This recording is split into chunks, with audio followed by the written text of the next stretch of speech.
খুব সহজেই এবং অল্প সময়ে বানিয়ে নিন খেজুর রসের পায়েস বা ফিরনি। আসসালামু আলাইকুম এভরিওয়ান, স্বাগতম আমার চ্যানেলে। আমি আজকে খুব সহজেই এবং অল্প সময়ে কিভাবে কাঁচা খেজুর রসের দিয়ে ফিরনি বা পায়েস তৈরি করতে হয় তাই আজকে ভিডিওর মাধ্যমে আপনাদের সাথে শেয়ার করব। এখানে আমি খেজুর রসটা সামান্য জাল করে নিয়েছি এবং পাতলা করে নিয়েছি, এটা তেমন ঘন করিনি। আমি এখানে 1 কেজি মতো খাঁটি গরুর দুধ নিয়েছি। দুধের মধ্যে আমি 1 পিস দারচিনি ও 4টা এলাচ দিয়ে নিয়েছি। যে খেজুর রসটা আমি পাতলা করে জাল দিয়ে নিয়েছিলাম সেগুলোটা দুধের সাথে মিশিয়ে নিব। এটা সামান্য গরম হওয়ার পর আমি যে আতপ চাল ভিজিয়ে রেখেছি সেটা আমি দিয়ে দিব।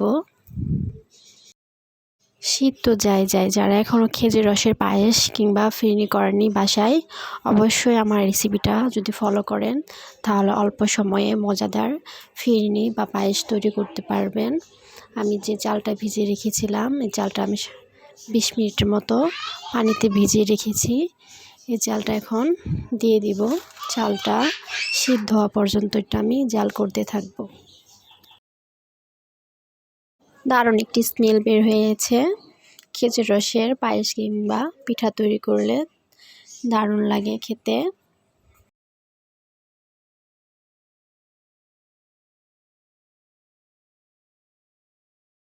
আমার খেজুর রসের পায়েস অনেক ঘন হয়ে গিয়েছে এবং চালটাও নরম হয়ে গেছে।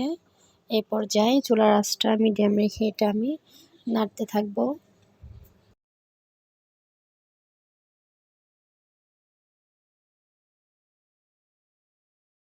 আমার চ্যানেলের সাথে যারা শুরু থেকেই আছেন তাদের অসংখ্য ধন্যবাদ, আর নতুনদের আমার চ্যানেলে স্বাগত। আমার চ্যানেলটাকে সাবস্ক্রাইব করার জন্য অনুরোধ রইল সবার কাছে। আশা করছি আমার চ্যানেলের সাথেই থাকবেন। চালটা ঘন হয়ে গিয়েছে, এই পর্যায়ে আমি কিছু কিশমিশ দিয়ে দিয়েছি। তৈরি হয়ে গেল খুব সহজেই মজাদার খেজুর রসের পায়েস।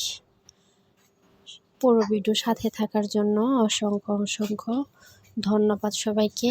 আল্লাহ হাফেজ।